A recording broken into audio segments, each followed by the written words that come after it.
사도신경하심으로 우리의 신앙을 하나님 앞에 고백합니다. 나는 전능하신 아버지 하나님, 천지의 창조주를 믿습니다. 나는 그의 유일하신 아들 우리 주 예수 그리스도를 믿습니다. 그는 성령으로 잉태되어 동정녀 마리아에게서 나시고 본디오 빌라도에게 고난을 받아 십자가에 못 박혀 죽으시고 장사된 지 사흘 만에 죽은 자 가운데서 다시 살아나셨으며 하늘에 오르시어 전능하신 아버지 하나님 우편에 앉아 계시다가 거기로부터 살아있는 자와 죽은 자를 심판하러 오십니다. 나는 성령을 믿으며 거룩한 공교회와 성도의 교제와 죄를 용서받는 것과 몸의 부활과 영생을 믿습니다. 아멘. 찬송가 269장입니다. 그 참혹한 십자가에 주 달려 흘린 피 샘물같이 늘 흘러서 죄 씻어 주시네. 값없어도 다 나와서 내 죄를 고하면 흰 눈보다 더 이도록 참 성결 얻으리.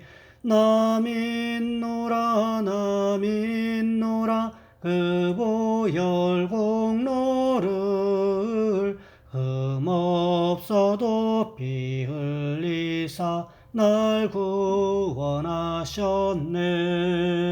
저 흉악한 한강도는 제 죄를 깨달아 죄 없으신 주 예수를 구주로 믿었네.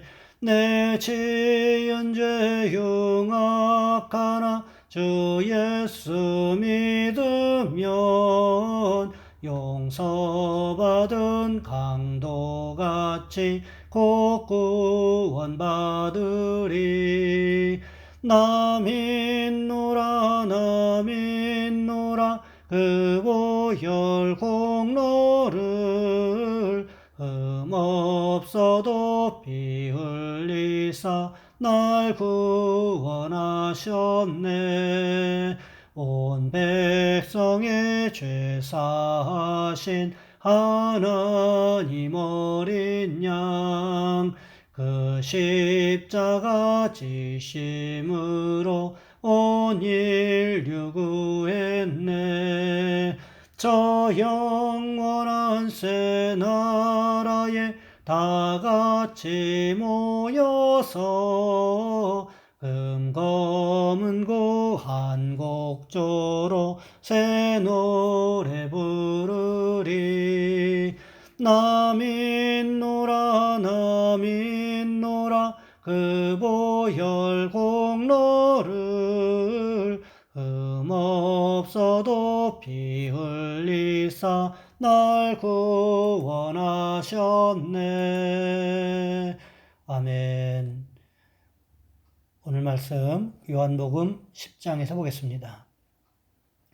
요한복음 10장 22절로 30절까지 말씀입니다.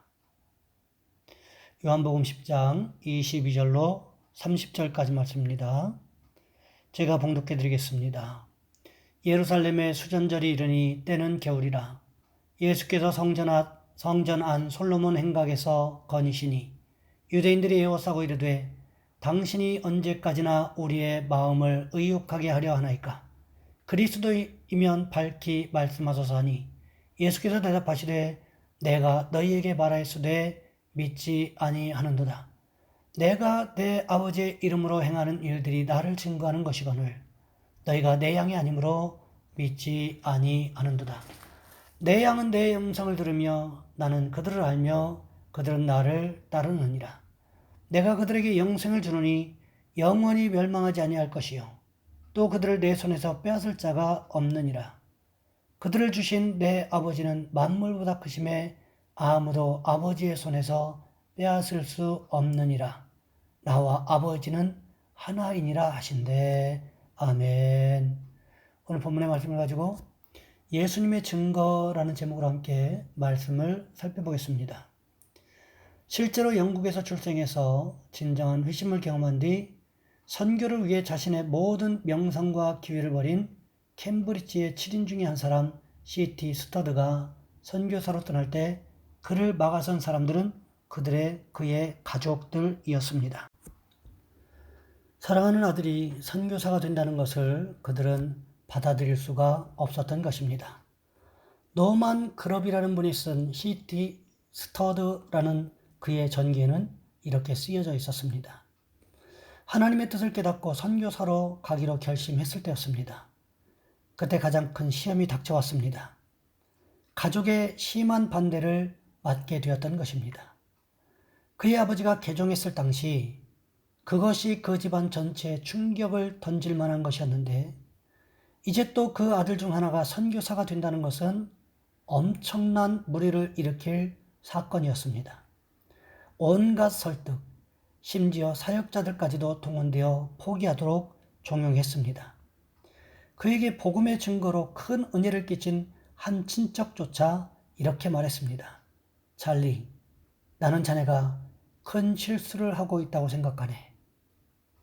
자네 어머니를 만나 뵈었는데 그 일로 마음이 많이 상하셨더군. 내 생각엔 자네가 잘못하고 있는 걸세. 하지만 C.T. 스터드는 어떠한 말에도 흔들리지 않았습니다. 그는 이렇게 대답했습니다. 그러면 우리 하나님께 여쭤봅시다. 나는 바보가 되고 싶지도 않고 내 마음대로 나가고 싶지도 않습니다. 단지 하나님의 뜻을 행하고 싶을 뿐입니다.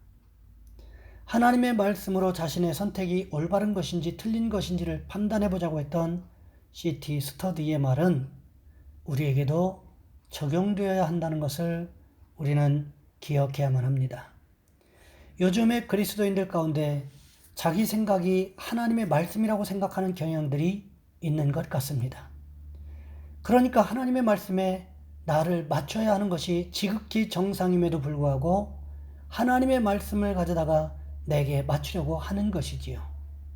자신의 행동을 합리화하기 위해서 하나님의 말씀을 함부로 사용하는 경우들이 있다는 것입니다.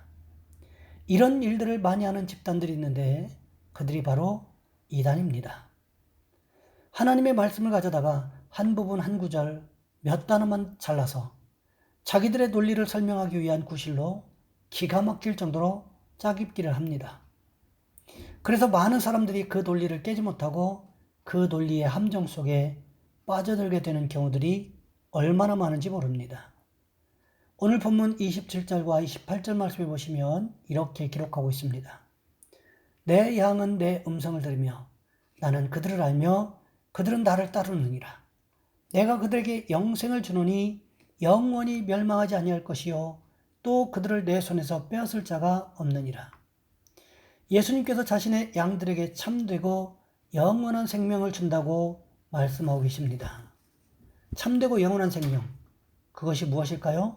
바로 하나님의 말씀입니다.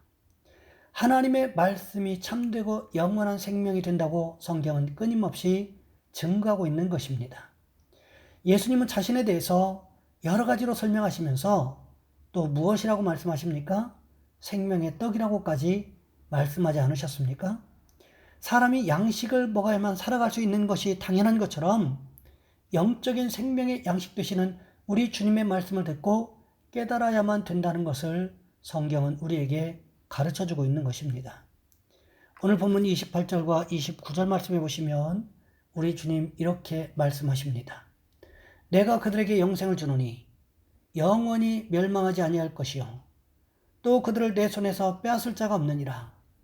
그들을 주신 내 아버지는 만물보다 크심에 아무도 아버지의 손에서 빼앗을 수 없느니라. 오늘 본문 28절과 29절의 말씀을 이해하기 위해서는 29절의 말씀을 먼저 이해하셔야만 28절의 말씀을 이해할 수가 있습니다. 29절 말씀에 보시면 그들을 내게 주신 내 아버지 이렇게 기록하고 있습니다. 선한 목자 되시는 우리 주님께 양을 맡기신 분이 바로 하나님 아버지라고 말씀하고 계십니다. 그 아버지는 만물보다 크신 분, 그렇기 때문에 세상의 어떤 것도 하나님 아버지의 손에서 양을 빼앗을 수 없다고 말씀하고 계시는 것입니다. 그렇다면 여러분, 어느 누구도 아버지의 손에서 빼앗을 수 없는 양을 누구에게 맡기셨습니까? 예수님에게. 예수님에게 맡긴 양. 하나님께서 지키시고 보호하시는데 어느 누가 예수님의 손에서 양을 빼앗을 수가 있겠습니까? 아무도 없겠지요. 이 양들을 위해서 선한 목자는 어떻게 한다고요? 11절 말씀에 보시면 양을 위하여 목숨을 버린다라고 기록하고 있습니다. 원래 이리 때가 몰려오면 양이 죽어야 합니다. 그럼에도 주님은 선한 목자이기 때문에 양을 살리기 위해서 자기 목숨을 기꺼이 희생하는 그런 분이시라고 성경은 분명히 기록하고 있습니다. 이것은 하나님 아버지의 계획이었습니다. 로마서 8장 32절 말씀에 보시면 이렇게 기록하고 있습니다. 자기 아들을 아끼지 아니하시고 우리 모든 사람을 위하여 내주시니가 어찌 그 아들과 함께 모든 것을 우리에게 주시지 아니하겠느냐. 자기 아들을 아끼지 아니하시고 우리 모든 사람을 위하여 내주시니 그분이 바로 우리 하나님 아버지시라는 거지요. 이 모든 계획을 우리 주님은 이미 알고 계셨다는 것입니다. 그러기에 우리 주님께서 하나님의 말씀에 순종하셨고 이 땅에 오셔서 몸소 십자가를 지시기 위한 길을 가고 계신다는 거지요. 십자가의 길이 결코 쉽고 만만한 길이 아니었습니다. 그럼에도 우리 주님께서 십자가의 길을 말없이 묵묵히 걸어가신 이유가 무엇이었을까요? 우리에게 영생을 주시기 위하여, 우리가 영원한 생명을 얻게 하시기 위하여 그 길을 묵묵히 걸어가셨다는 것입니다. 그러기에 28절 말씀과 29절 말씀의 결론은 바로 28절 말씀입니다. 하나님께서 예수님에게 맡긴 영혼들, 양들은 절대로 빼앗기지 않을 것이고 예수님을 통하여 영생의 선물을 주실 것이라고 말씀하고 계신다는 거지요. 이 모든 것은 바로 하나님의 계획이셨습니다. 그 하나님의 계획에 예수님께서 동참하셨고 순종하셨다는 것입니다. 여러분, 우리도 마찬가지입니다. 우리 자신이 먼저 하나님의 말씀 가운데 있어야 한다는 거지요. 하나님의 말씀과 상관없는 삶을 살아서는 안 된다는 것입니다. 우리 인생 가운데 무엇이 앞장서야 할까요? 바로 하나님의 말씀이고 하나님의 계획이라는 것입니다. 그러기에 잠언 16장 9절 말씀에 보시면 이렇게 기록하고 있습니다. 사람이 마음으로 자기의 길을 계획할지라도 그 걸음을 인도하시는 이는 여호와시니라. 내가 아무리 좋은 계획을 가지고 실천한다고 할지라도 그것이 잘 풀리지 않으면 문제가 된다는 거지요. 풀고 맺음이 누구에게 있다는 것입니까? 바로 하나님에게 있다는 거지요. 이 사실을 우리 주님은 이미 알고 계셨다는 것입니다. 그러기 어떻게 하셨습니까? 하나님의 구원 계획에 자신의 삶으로 자신의 몸으로 직접 실천하고 계시다는 거지요. 우리에게도 이런 모습이 있으셔야 합니다. 우리를 통하여 증거되어야 할 것이 무엇일까요? 바로 그리스도입니다. 우리를 통해서 나타나야 되는 것이 바로 예수 그리스도여야 한다는 거지요. 내 생각이 드러나고 내 지식과 경험이 드러나는 것이 아니고 내 자랑이 드러나는 것이 아니고 내 강함이 드러나는 것이 아니라 오직 예수 그리스도, 오직 하나님의 말씀, 오직 하나님의 계획하심이 드러나야 한다는 것입니다. 바라기는 우리 모두가 우리를 통해서 오늘도 주님을 증거하기를 원하시는 하나님의 계획 가운데 살아가는 축복이 있으시기를 주님의 이름으로 부탁을 드립니다. 이 시간 우리 한 목소리 함께 기도합니다. 하나님, 우리의 삶을 통해서 예수 그리스도가 증거되게 도와주옵소서. 우리가 하나님의 계획 가운데 살아가는 축복이 도와주옵소서. 특별히 우리 성도들의 가정과 직장과 사업장을 지켜주시고 교회 사역을 지켜 도와주옵소서. 이 시간 우리 주여 한번 간절히 부르신 후에 한 목소리 함께 기도합니다. 주여, 사랑의 하나님, 우리를 도와주시기를 원합니다.